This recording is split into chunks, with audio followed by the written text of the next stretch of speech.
This is the Digital Savage Experience Podcast, hosted by Roman Prokopchuk, bringing you all things digital marketing, tech, business, and motivation. What's stopping you from becoming relentless in all aspects of life? Are you ready to become a digital savage? Let's get into today's episode.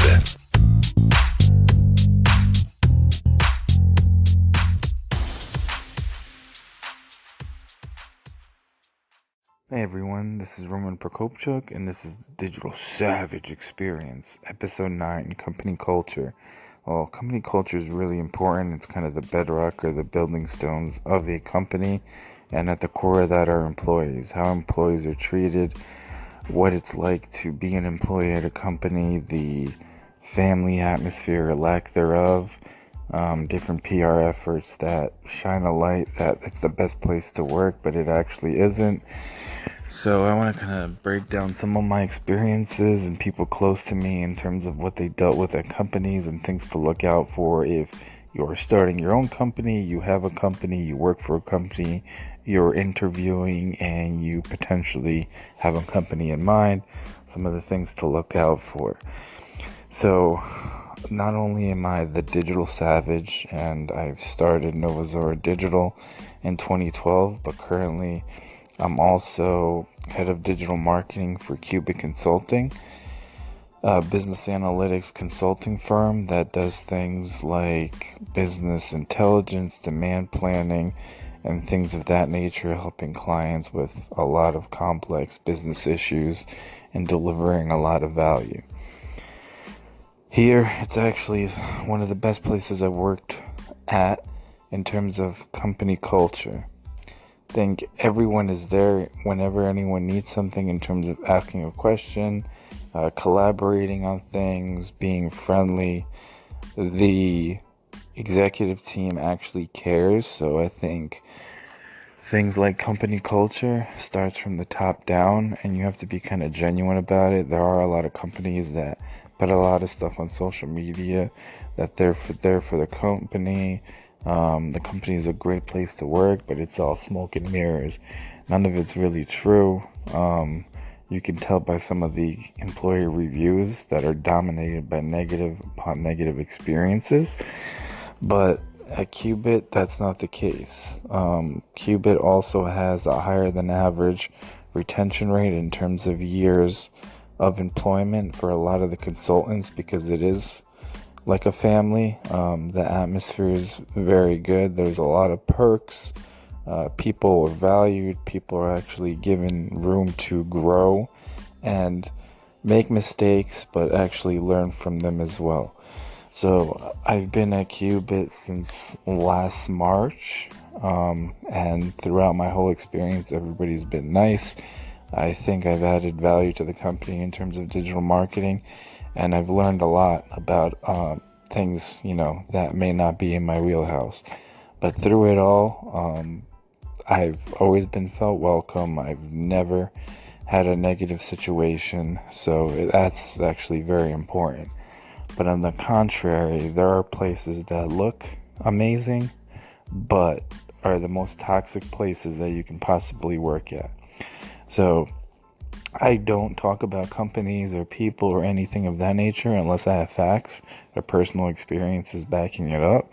And one personal experience I have is my wife, Lindsay Prokopchuk. She actually headed up one of the LoveSAC stores. So LoveSAC makes modular furniture and kind of memory foam beanbags in terms of kind of contemporary furniture with a lifetime warranty. So don't get me wrong, the product's a good product, but over time in terms of manufacturing, the quality has gone down a little bit, but they still offer a lifetime warranty.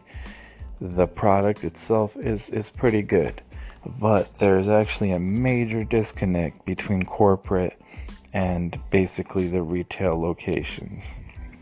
All the retail locations report to an area manager and then kind of a territory manager, if you will, but those levels lack leadership. I think that's the most important thing as well, leadership. If there's leaders that actually know what they're doing, give direction, hold employees accountable, are there for employees. If they make a mistake, also admit to it. Then that top-down approach will kind of trickle down and add value. But at this company, the turnover rate is extremely high, even for retail. Decisions are made on the whim.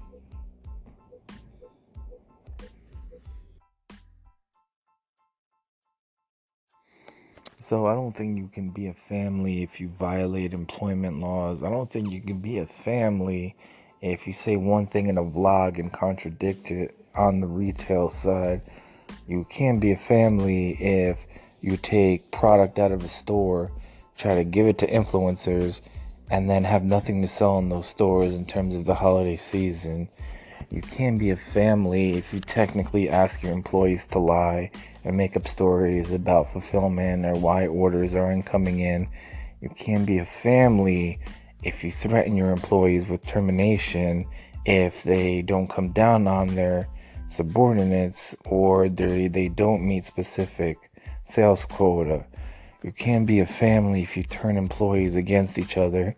You can't be a family if you go off the grid and do things that are against HR policy in any other company, and you do it outside of the scope of HR. You can't be a family if you have no kind of return policy for employees, but you make things up and trump up different situations. You can't be a family if you run around doing a vlog, but your stores are suffering and you're just doing it for sake in terms of vlogs being popular. You can't be a family if, you're a good talker, but all you do is bullshit. You can't be a family if you have employees that suffer life events. You make them come in, miss specific life events, or being there for their friends and family with threats of termination.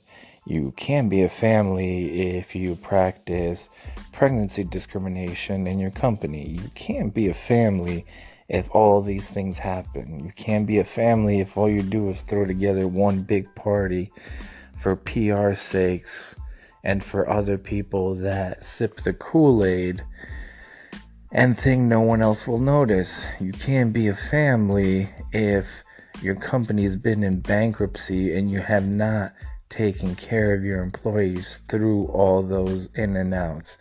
You can't be a family if you say you're there for your employees, but you've been sued on labor laws, statutes, and have lost in terms of not paying out overtime to your employees. So how do you care about your employees if you can't even compensate them correctly?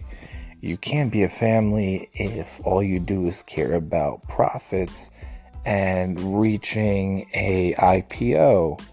You can't be a family when all you do is trying to throw money into some nonsense social media that you think will work, but it doesn't because that's not your target audience. And then you get people like Logan Paul that puts hung human beings in the backdrop of their videos and still uses the video. You can't be a family if you send a LoveSAC to 50 Cent and expect something in return, but you have no product in your store and you come down on your retail employees. You can't be a family if your HR is not HR. You can't be a family if you tie the hands of your managers. Don't let them turn around stores. You can't be a family if you say in a vlog that a lot of traffic is dependent for your stores on anchor stores, but when in one location an anchor store completely moves, reduces traffic by 50%, but yet you raise goals in terms of sales 30%. I don't quite get the math. You can't be a family if corporate and the boots on the ground are disconnected. You can't be a family if all you do is throw money and then hopefully investors break you out of it. You can't be a family if some people are so spoiled and favorited upon that they throw hissy fits and are forced to quit working and resign in the hopes that they'll get what they want when they were there and get taken back. You can't be a family when you have no kind of ethos in terms of direction. You can't be a family when all you do is sell couches.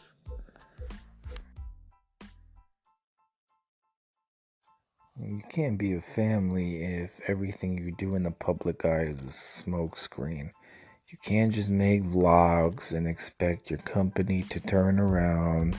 You can't just ignore issues and brush them against the table because lawsuits will pile up. Complaints will pile up, and there's no way to answer it. You can't have people working for you for years upon years get wrongfully terminated because they're harassed, and all you have to say in terms of any kind of apologetic email is, sorry, speak to HR. Really? Well, that's nonsense, and you're phony, straight phony. No heartfelt message, no nothing. You do not care. Your company does not care. The culture is in there. You want to make something up? If you fabricate culture, it will be fabricated. If you don't try and don't do things from the top up, if you separate yourself in terms of the executive team, it's like cutting the head off of a snake. Obviously, the body dies. Similar example. If all of your executive team is clueless, running around with egos, but have no experience managing or no real world skills in terms of turning companies around or getting them profitable or even functioning day to day, nothing is going to happen. So, I've watched the company on social media. I've watched the CEO on social media. I've deconstructed things that they do and why they do it. They want to invest money in influencers with the target demo that have no spending power in their market, which makes a whole lot of sense. You can put a pretty furniture in some movie stars or influencer's house, but if that influencer is 20 years old and everyone that follows them are in a 15 to 25 demo, you're going to expect them to buy a $10,000 sectional? Are you not ashamed? Come on now. This isn't even a rant at this point. Watching all these companies, especially a lot of startups, because their burn rate of money and what they think of themselves is often outlandish, and that's why they don't last. Yes, companies like Uber is huge, but it's still not profitable. It may have a company culture, it's had some issues with their CEO, but it's still functioning. So companies like LoveSAC may keep functioning, but there's no room for growth. Yes, you've been scaling, but you're creating such a negative atmosphere and such a toxic environment for your employees that you're going to build a reputation that no one's going to want to work there. Just the people that, I don't want to say brown nosers, but people are there. Let's be clear. You're selling furniture. It's a job. You're not changing the world. You're not creating the cure for cancer. You're selling beanbags and modular furniture. So let's not get big heads and run around with egos. But if you guys want to cry about not getting your way, resign from your position and then come back when they say, no, we didn't mean it, because that's the only way you would get your way.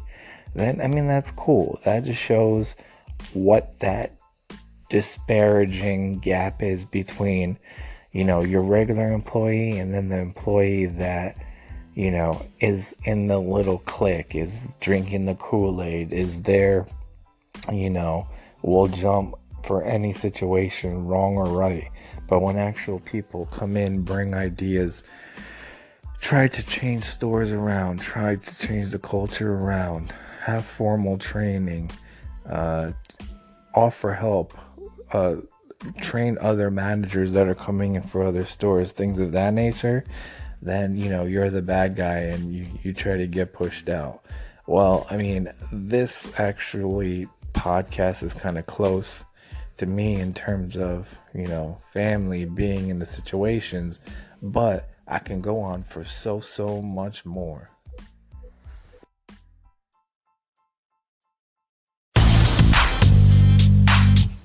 This podcast has been brought to you by Nova Zora Digital. Find out how Nova Zora Digital can help your company grow online. Learn more at novazoradigital.com. Until next time, all you digital savages.